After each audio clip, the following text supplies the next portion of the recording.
लमील राहुल को बुलाती है तो राहुल पीछे मुड़कर उसकी तरफ देखता है तो वो कहता है लेडी लमील। और लमील अपनी चेयर से खड़ी रहती है। वो कहती है ये अभी जो आपके हाथ में थी, क्या ये आपका ओरा था? शायद मैं डे ड्रीम कर रही हूँ। तो राहुल कहता है हाँ, मुझे भी अभी तक यही लग रहा था, ये एक ख्वाब है। तो लमील वो अपने गाल खींच के देखती है और जब वो गाल को छोड़ती है तो वो कहती है आउच, ये तो बहुत ज़्यादा दर्द हो रहा है। तो वो कहती है इसका मतलब है कि ये ख्वाब नहीं है ना? तो राहुल कहता है क्या आपको दर्द हुआ? तो लमील कहती है हाँ, बहुत ज़्यादा दर्द हुआ, तो इसका मतलब है ये ख्वाब नहीं है। तो अब आप ठीक हो गए हैं? तो राहुल कहता है हाँ, लेकिन मुझे ये नहीं पता कि मैं कम्प्लीटली ठीक हो गया हूँ या नहीं। तो लमील जल्दी से उसके गले लग जाती है और कहती है लॉर्ड राहुल। और फिर उसकी आंखों में आंसू आ चुके थे। वो कहती है कॉन्ग्रेचुलेशन। और वो कहती है राहुल मुझे सपोर्ट कर रहा है, उसकी टांगे बिल्कुल ठीक हो चुकी हैं, वो अपनी टांगों पे खड़ा है और मैं तो इसी दिन का इंतजार करी थी, मैं बहुत ज़रा खुश हूँ। और फिर वो राहुल को उठा लेती है तो राहुल कहता है थैंक यू, ये सिर्फ आपकी वजह से हुआ है। तो लमील कहती है मेरी वजह से? सब ने बहुत ज़्यादा मेहनत की है और अब आप तो कहीं भी जा सकते हैं, लेकिन क्या आपको कहीं और दर्द हो रहा है? तो राहुल कहता है नहीं नहीं, मैं तो बिल्कुल ठीक हूँ, प्लीज़ मुझे नीचे रख दें। तो लमील उसको नीचे उतार देती है। तो वो कहता है मुझे प्रॉपर एग्जामिनेशन की ज़रूरत है, लेकिन मुझे ऐसा लगता है मेरी लेग्स और आर्म वो बिल्कुल नॉर्मल हैं। तो लमील कहती है ये तो बहुत ज़्यादा अच्छा है। अच्छा ऐसा है तो मैं वाइकाउंट ओम को बुला के लाती हूँ अभी। और वो ये कहकर जल्दी से वहां से भाग जाती है तो राहुल उसको बुलाता रह जाता है। तो लमील वहां से जाते हुए अचानक रुकती है। वो सोचती है तो इसका ये मतलब हुआ कि, और फिर वो राहुल को देखती है, कहती है कि हम दोनों अब से अलग अलग कमरों में रहेंगे। और दोनों को इस बात का पता चल चुका था और दोनों ही परेशान हो जाते हैं। और उसके बाद वाइकाउंट ओम राहुल के कमरे में पहुंच चुके थे। वो कहते हैं क्या तुम्हें कहीं भी अनकंफर्टेबल फील हो रहा है? तो राहुल कहता है नहीं नहीं, बिल्कुल भी नहीं। तो लमील उसको देख रही थी। तो वाइकाउंट ओम कहता है कि आपको कहीं दर्द होता है या अचानक थकावट? तो लमील सोचती है ये तो उसकी कंडीशन ज़्यादा बेहतर हो गई है। तो फिर उठते हुए कहता है वेल, अब मुझे ऐसा कुछ नहीं लग रहा, तो मैं अभी के लिए इजाज़त चाहूँगा। तो लमील कहती है ठीक है, मैं भी आपके साथ चलूंगी। तो वाइकाउंट ओम कहता है क्या आप मुझे वापस छोड़ने के लिए जाएंगी? तो लमील कहती है नहीं नहीं, आप तो वाइकाउंट आनंद ठीक हो चुके हैं ना, तो मैं अपने रूम में वापस आऊंगी। तो वाइकाउंट ओम कहता है लेकिन ये उसकी रिकवरी का पहला दिन है, क्या पता वो दोबारा से बीमार हो जाएं, आपको उनके साथ रहना चाहिए, क्या आप उनको अकेला छोड़ देंगी?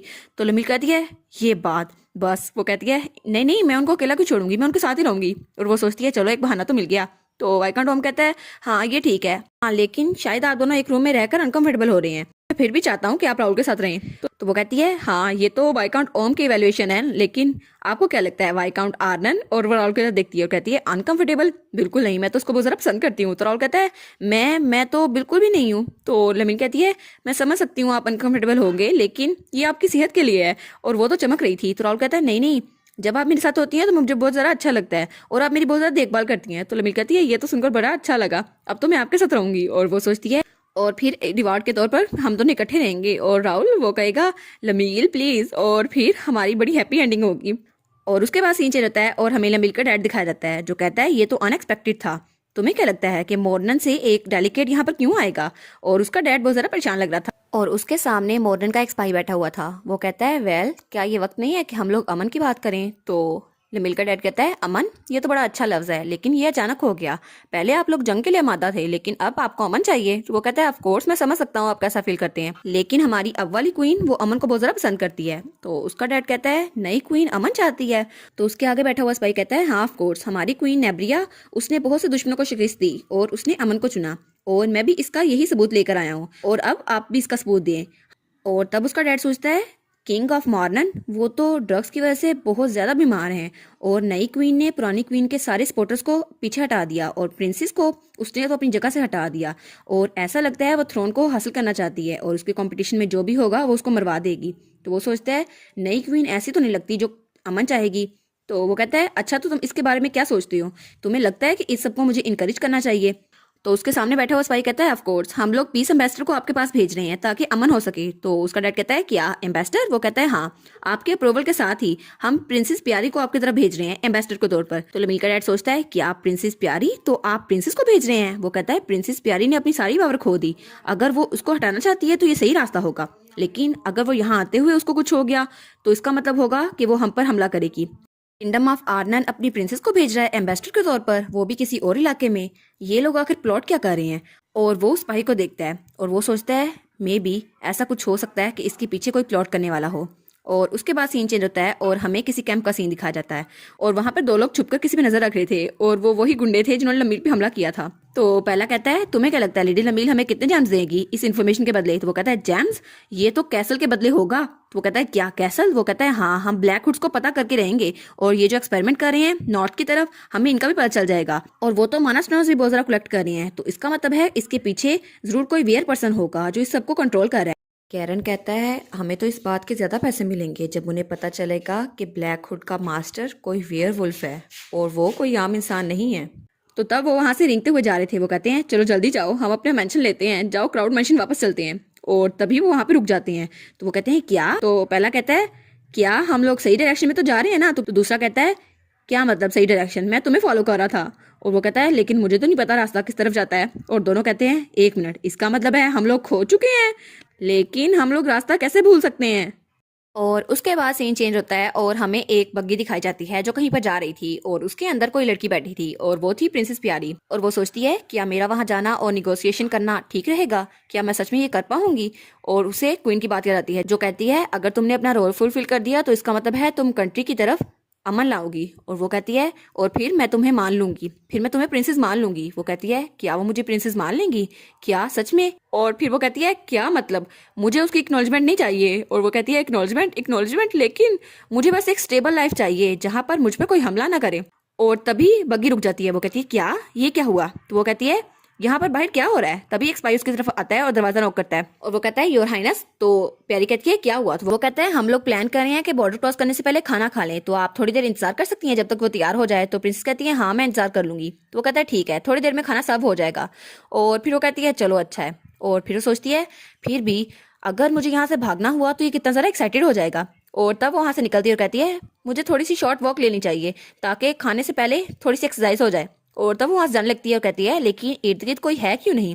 और तब वो एक रास्ते की तरफ निकल जाती है और वो कहती है उन्होंने कहा था वो खाना तैयार कर रहे हैं, क्या वो शिकार करने के लिए गए हैं? लेकिन फिर भी कितना अजीब है, लोग शिकार करने के लिए गए हैं और मुझे मुझे सब लोग यहाँ पे छोड़ गए हैं।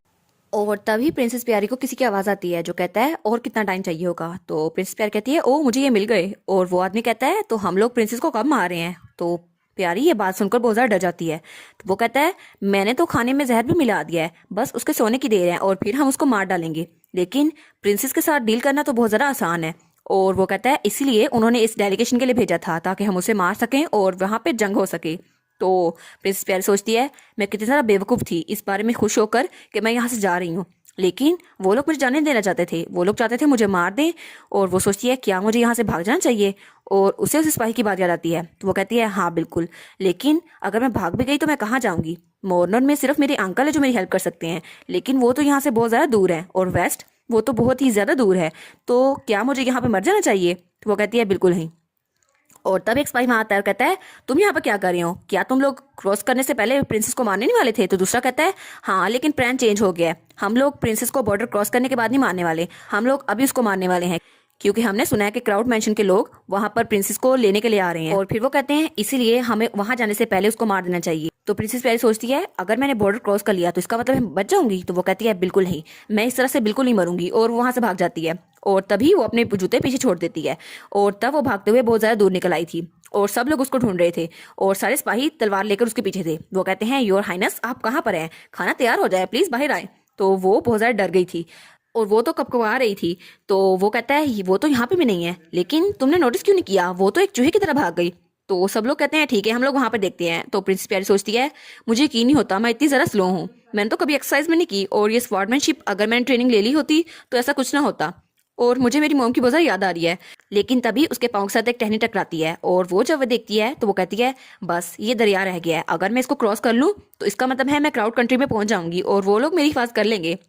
मुझे यहाँ से निकलना होगा जितनी जल्दी हो सके उतनी जल्दी। तभी पीछे सिपाही आते हैं और कहते हैं वो रही है, हमने प्रिंसेस को ढूंढ लिया, सब लोग उसको भागने न देना और उसको पकड़ लो। तो प्रिंसेस प्यारी वो पत्थर उठा लेती है और कहती है करीब मत आना, तुम लोग प्लीज मेरे करीब मत आना। और वो पत्थर उठाए हुए थी लेकिन वो बहुत ज्यादा डरी हुई थी। तो सिपाही उसका मजाक उड़ाते हुए कहते हैं तुम्हें क्या लगता है तुम इसके साथ क्या कर दोगी? और तलवार उसकी गर्दन पे रखता हुआ कहता है हम तुम्हें अभी खत्म कर देंगे। और फिर वो तलवार उसकी गर्दन पे रखते हुए कहता है अगर तुम्हें धमकी देनी है तो ऐसे देना, पत्थर से किसी का कुछ नहीं जाएगा और तुम ये बच्चों का खेल खत्म क्यों नहीं कर देती? और तब वो अपनी रिफ्लेक्शन को तलवार में देखती है और कहती है इसका मतलब है मैं सच में मरने वाली हूँ, लेकिन वो कहती है तुम लोग मुझे बता सकते हो क्यों?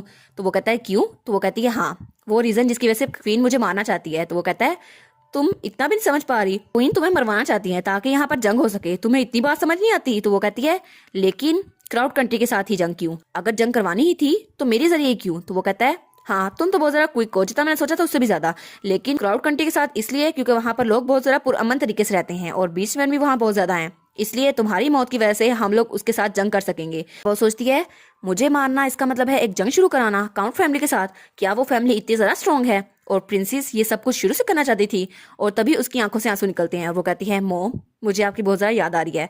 और तब वो स्पाई अपनी तलवार पीछे करता है उसे मारने के लिए, लेकिन तभी उसके हाथ पर एक तीर आकर लगता है और उसकी तलवार नीचे गिर जाती है। तो प्रिंसेस प्यारी डर जाती है। वो कहती है क्या, ये क्या हुआ? और वो स्पाई इधर उधर देखती है। वो कहते हैं एक मिनट, ये कौन है?